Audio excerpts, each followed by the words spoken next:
Hi, I'm Manny Botticelli, and this is the Storyteller Forecast for Sagittarius for November 2016. Go to my website, anniehelpsyou.com, see what's new on my blog, and if you would love to be a coach as your profession, then maybe you will love my new coaching certification course that will be enrolling in January, but you can get first dibs at open slots by sending me an email on my website. So what's going on in the month of November? Only the most exciting month ever. This month is the only month in all of 2016 that we do not have a personal planet retrograde or a shadow period of a personal planet retrograde. This month we have lots of planets in Sagittarius, which is our sign. My sun is in Sagittarius as well as a lot of other placements in Sag. I'm quite Saggy. So this energy is the time of year where we get lit up like crazy. You might notice if you look over time, we have different things that go on, different themes in our lives at different times of the year. And this is because the planets are in different signs and that affects us differently. So when you have planets in Sagittarius and the planets in the sky start to move into Sagittarius and bump up off of those Sag planets you have, you just get lit up like crazy. It's a crazy awesome month for all signs. Lots of amazing opportunities for everybody. But this month has us written all over it. Even though more planets will go into Sag into December, there's a lot of Saggy energy in November, and November is much better for moving things forward because December is going to be completely entrenched in retrograde energy. So this is the best month of the year. There are some really good opportunities in October for launches, but there's a lot of dicey energy then too, and there's very minimal dicey energy in November. So, what is going on for Sagittarius? There is this story of revamping what you're bringing out to the world, making more money or making any money doing what you love, updating your style, your energy, what you're presenting to the world, and connecting in with groups. So whether you're the leader of the groups, which many of you are already doing this, many of you will be stepping into this, and this month could be a big time for you stepping into being a leader, being a person who establishes these communities. Or you could be involved with communities as an attempt to move forward in finding your place.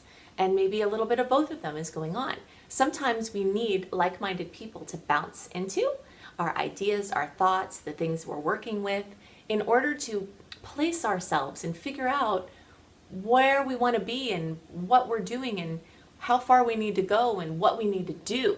So this month is amazing for launches of every kind.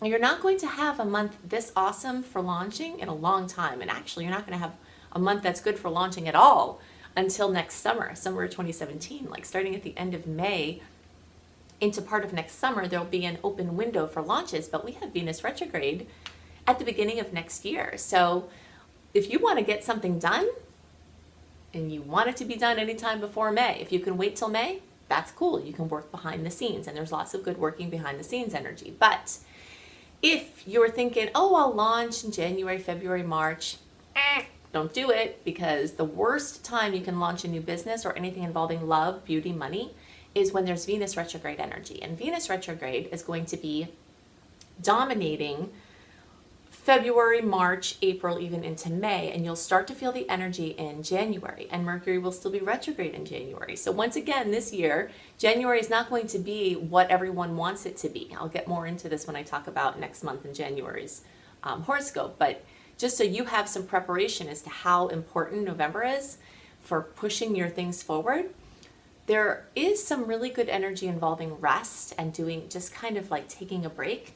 So my plan for balancing all this is that I am gunning it on full throttle from September 26th all through October, all into November until Thanksgiving. Thanksgiving is November 24th, and I'm going to do it all, I think it's the 24th. Anyway, whatever that day is, it's the last Thursday of the month. Now I'm questioning which day Thanksgiving is. But in any case, whatever day it is, I'm gunning it hard until then. And then I'm going to rest, and I'm going to take off a good bit of December, and I'm going to move into this quiet mode. There's a little bit of challenging energy that comes up around Thanksgiving anyway, so this is a really good plan. So again, good money-making opportunities, wonderful advancement, especially working with groups, amazing redefinition and rebirth of self. We didn't even talk about birthday wishes for you early placements. Usually I do that in the beginning of the video. But if your birthday is in November, you get birthday wishes. If you listen to my October report for Sages, it's called 40 Wishes. And if you haven't listened to that, then definitely go back and do that.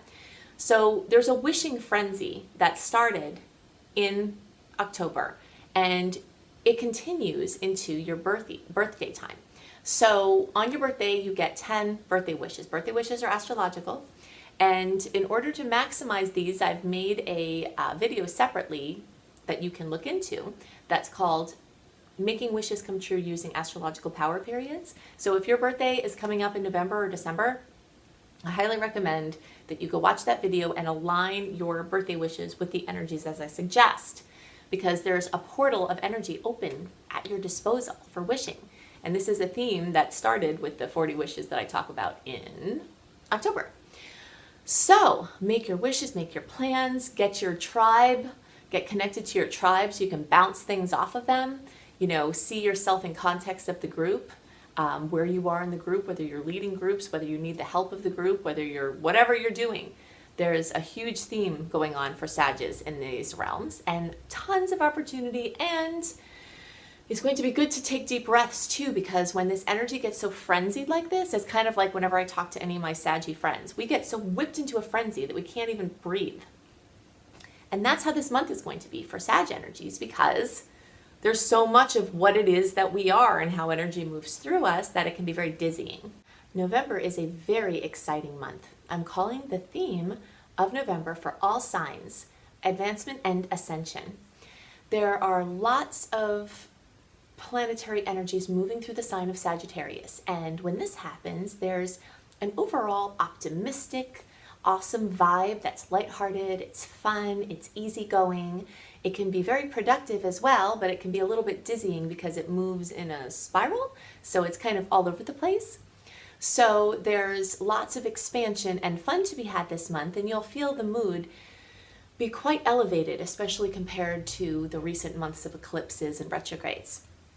Speaking of retrogrades, November is the only month in all of 2016 where we don't have any days in the whole month in a personal planet retrograde or a shadow period of a personal planet retrograde. So we had some really good launch dates in October, but we've got even more awesome launch dates in November. Almost every day in the first week is amazing for anything that you want to do. Launches, good times, plans, outings, just overall good vibes. Almost every day of the first week has amazing transits. The 15th, the 19th, the 22nd, the 23rd, the 26th, the 29th. And you can feel these energies often in the days before and the days after. So the month is just completely full of amazing opportunities. When you sign up for my free email newsletter on my website, anniehelpsyou.com, you will get a written version of the good dates, the challenging dates, the overview of the month, every month, a month early, the same way that I do the horoscopes early. So, and you get other gifts for signing up too. So if you want more information or seeing in a written form the energies that are coming up, then definitely go to my website and do that. So Mars is also wrapping up its movement through Capricorn. Mars visits a sign every 2-ish years. So whenever it's bringing its movement and activity to a sign, we have a lot of opportunities to move forward in our lives. Mars is like the border collie of the zodiac, you know. If you've ever been around border collies, I always have had border collies my whole life, and they're busy. They're all over the place. And they can make you crazy, right? Because it's just such active energy, and they're strong and fast, you know. And that's the energy wherever Mars is in your chart and in the sign that it's in. So when Mars is in Capricorn, which it is for the first week of November, that's the end of its cycle there. You have amazing opportunities to wrap up business-related things, work, career, life purpose, things involving establishing your authority, things involving authority figures, anything having to do with father or father figures or people who have played that role to you. As Mars moves into Aquarius, we've got a couple of months of movement along the fronts of everything Aquarian, including all internet-based projects, humanitarian efforts, anything involving groups or teams or leading groups or working with teams or large organizations or humanitarian efforts, or friendships or social media.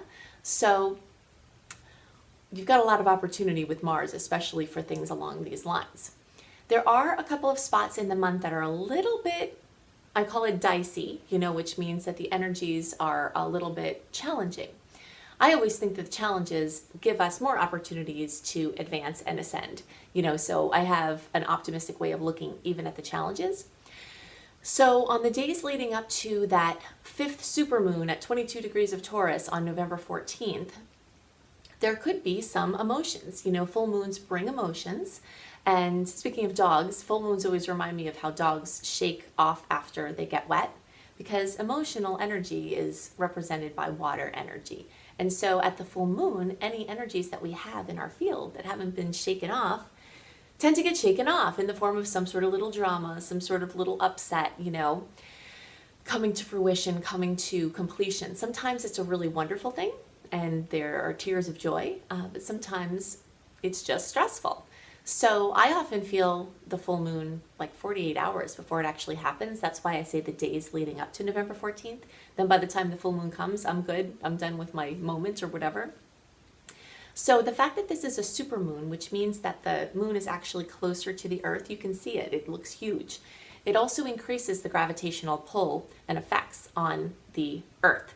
So anything involving water, like water coming where it shouldn't be, emotions coming where they shouldn't be, excess emotions, can definitely come up. There could be something around the energies of Taurus where it has to do with money or how you make money, your income, something of value, and figuring out things of values, just your values in general. Another very notable transit is a square between Jupiter and Pluto. Whenever we have an aspect between outer planets, which are the ones that take longer to move around, these times of coming together last longer. And so this first Jupiter-Pluto square is happening on November 24th, Thanksgiving. So that could bring some conflicts for people in the United States around our holiday, our Thanksgiving holiday. So look out for that.